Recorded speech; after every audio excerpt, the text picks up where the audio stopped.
As a hobby शुरू किया था।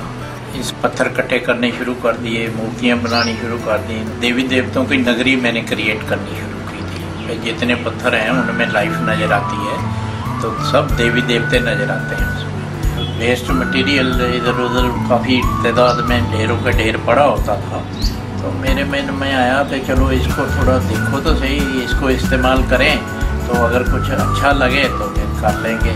तो एक चीज़ बनाई, फिर दूसरी बनाई, फिर तीसरी बनाई, तो वो मुझे अच्छी लगने लगी। इसी तरह जो भी मटेरियल मुझे इर्द गिर्द वेस्ट मिला करता था, ये क्रॉकरी मिलती थी ज़्यादा, सेंट्री वेयर और चूड़ियाँ थी, और भी कई चीज़ें थी जो इस्तेमाल में की हुई है मैंने।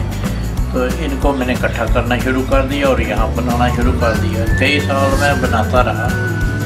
फिर सरकार को जब पता चला, उसकी जंगल क्लियरेंस करने लगी सरकार, उनको पता चला तो उन्होंने फिर मुझसे ये ले लिया और इसको रिकॉग्नाइज कर लिया, फिर ये सरकारी हो गया। तो फिर पब्लिक के लिए 76 में इसको खोल दिया गया। इरादा नहीं था कि मैं बना पाऊँगा, मगर मैंने माल इकट्ठा कर लिया। उसके बाद फिर ऐसे मेले लगते हैं इधर नज़दीक इर्द गिर्द, वहाँ मेलों में चूड़ियाँ औरतें चढ़ाती हैं, वो टूट जाती हैं, वो इकट्ठी कर लेनी। तो सबसे पहले बैठते ही मैंने यहाँ पे एक कुटिया बनाई जी।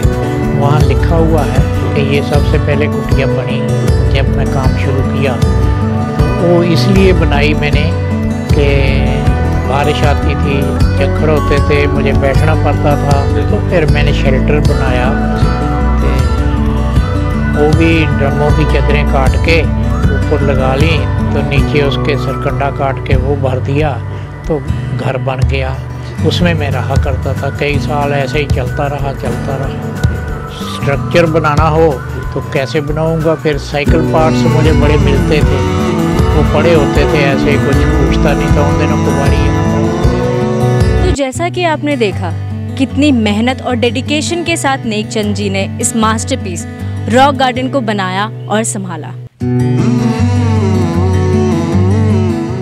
कला एक ऐसा माध्यम है जिसके थ्रू हम अपनी भावनाओं को लोगों तक पहुंचा सकते हैं। कुछ ऐसा ही सोच रखते थे नेकचंद जी भी, जिन्होंने रॉक गार्डन का निर्माण 1958 में शुरू कर दिया था वेस्ट मटेरियल के साथ।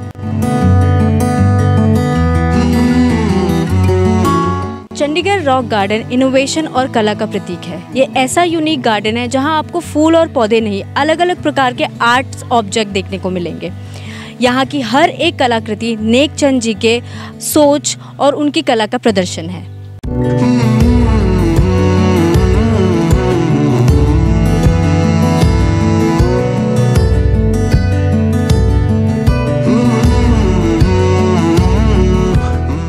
नेकचंद जी PWD डिपार्टमेंट में रोड कंस्ट्रक्शन का काम किया करते थे, जिन्होंने अपने खाली समय में गुप्त रूप से रॉक गार्डन का निर्माण करना शुरू कर दिया था। इस गार्डन से जुड़ी एक खास बात ये भी रही कि 18 साल इसके निर्माण की खबर किसी भी लोकल अथॉरिटीज़ को नहीं पड़ी।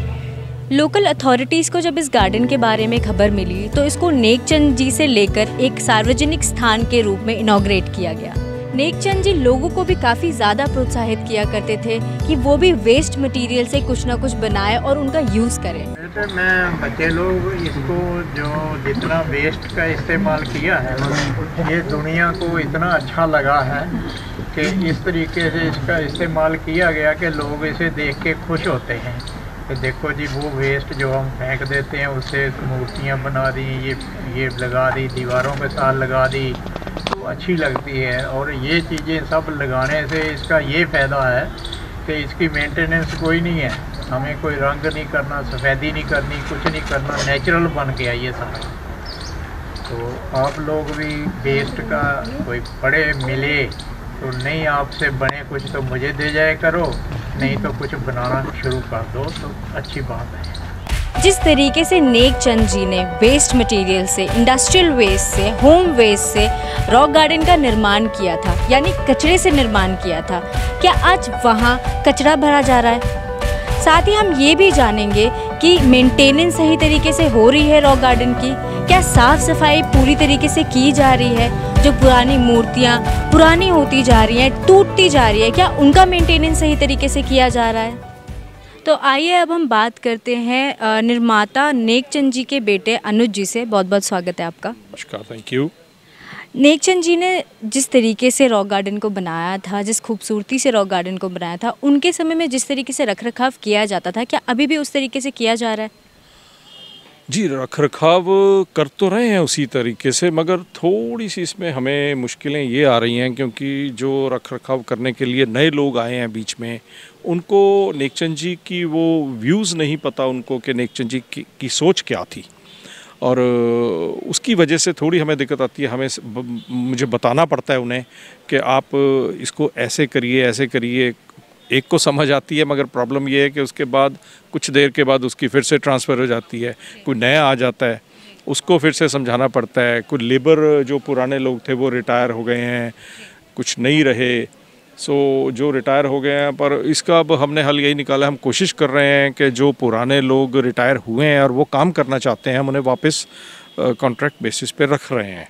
गवर्नमेंट ने, मतलब हमारी सोसाइटी ने ये डिसाइड किया कि उनको इसी तरीके से हम लोग वापस बुलाएं और रखें, ताकि उन्हें समझाएं तो वो समझ जाएं कि काम इसको रॉक गार्डन का एक्चुअल है क्या, रॉक गार्डन सोच क्या है। नेकचंद जी की जो सोच थी, उन्होंने काम किया नेकचंद जी के साथ कई साल, तो अब देखें, हम कोशिश तो ये कर रहे हैं कि इसको ठीक तरह से वैसे ही रखा जाए और रखेंगे जब तक मैं हूँ, तो कोशिश तो यही करूँगा। और जो नए लोग को समझाने की कोशिश करते हैं, कुछ समझते हैं, कुछ बदल जाते हैं, सो वो दिक्कत थोड़ी सी हमें आती है। चेंजेस किस तरीके के देखने के लिए मिले हैं? चेंजेस जैसे अब मान लीजिए कोई पत्थर है जो पत्थर है, अब वो अपनी मिट्टी में या सीमेंट में लगे हुए हैं, मगर उसका एक टाइम लिमिट है कि उसने कभी ना कभी तो थोड़ा उसने अपनी जगह को छोड़ना है। तो जो नए सफाई कर्मचारी हैं वो गिर जाता है तो उन्हें पता ही नहीं, उनके लिए तो आम पत्थर है, वो उठाते हैं और फेंक देते हैं, वो जगह हमारी खाली हो जाती है। फिर अब हम नए पत्थर ढूंढ रहे हैं, लेके आएंगे, वहाँ लगाएंगे। पर हमें अगर जो गिर जाते हैं, अगर एक आदमी वहाँ पे समझा के जिसको रखा गया, अगर वो समझे तो जो गिर गया तो उसे वहीं उठा के रख दे, मिस्त्री को दे दे, दोबारा लग जाए। और मिस्त्री को भी हमें प्रॉब्लम ये आती है कि जो नए मिस्त्री हैं वो आते हैं तो सीमेंट, उसको जो आप पुराने पत्थर देखोगे तो कहीं आपको बाहर सीमेंट नहीं नज़र आएगा, उनके ऊपर लगा नहीं नज़र आएगा। ये छोटी छोटी चीज़ें हैं जो कि काफ़ी बड़ी हुई हैं। अंदर एक स्टेज बना है, जब वो स्टेज बना था तो नेकचंद जी ने स्पेशली वहाँ ये ध्यान रखा गया था कि जो इस पे इनाग्रेशन का बोर्ड लगेगा, जो वर्ड्स लगेंगे, वो मेरी इस लुक के साथ, उस थिएटर की जो पत्थरों की लुक आ रही है, उसको वो डिस्टर्ब ना करें। इसलिए खाली बोर्ड लगा के पेंट के साथ उसको लिख के लगाना उन्होंने इसको मना कर दिया था। और लास्ट डे नाइट तक जो ऑफिसर्स वहाँ थे, उनका भी यही बताना है कि हमारी बाबूजी के साथ लड़ाई भी हो जाती थी कि हम अब लास्ट मोमेंट पे करें क्या। बाबूजी कहते थे कि नहीं, मेरे को अगर चाहिए तो यही वर्ड चाहिए जो इस पत्थर के साथ मर्ज कर जाएं, नज़र आए कि हाँ, जो देखे उसे नज़र आए कि ये कौन से डेट में इनाग्रेशन हुई, किसने की, मगर वो मेरी इस लुक को ख़राब ना करे। मगर अब क्या है कि मतलब उनकी सोच मैं आपको ये बता रहा हूँ। और अब क्या हो रहा है कि हम बड़े बड़े बोर्ड्स पे लिख रहे हैं, आप इधर से जाएं, पत्थरों के ऊपर पेंट किया जा रहा है, मैं रोकता भी हूँ, पर कुछ लोग वो कर जाते हैं, फिर वो निकल जाते हैं, नए आते हैं, हम उन्हें मिटाने की कोशिश। सो इस तरह की दिक्कत है, वो बोर्ड्स अच्छे नहीं लगते हैं दीवारों पर लगे हुए इतने ज़्यादा। अब हम उनको कोशिश करेंगे कि उनको दोबारा से उसी तरह माहौल के साथ मर्ज करें उन्हें। किसी तरीके का डर सा महसूस होता है कि जो कलाकृति उनके द्वारा की गई है वो धीरे धीरे ख़त्म हो जाएगी आगे? देखिए, ये डर तो जायज़ है, क्योंकि और ये सच्चाई भी है कि अगर हम उसका ध्यान नहीं रखेंगे तो ये बहुत जल्द ख़त्म हो जाएगी। चीज़ बनने में तो कई साल लगते हैं, मगर टूटने में वक्त नहीं लगता, वो हम सबको मालूम है।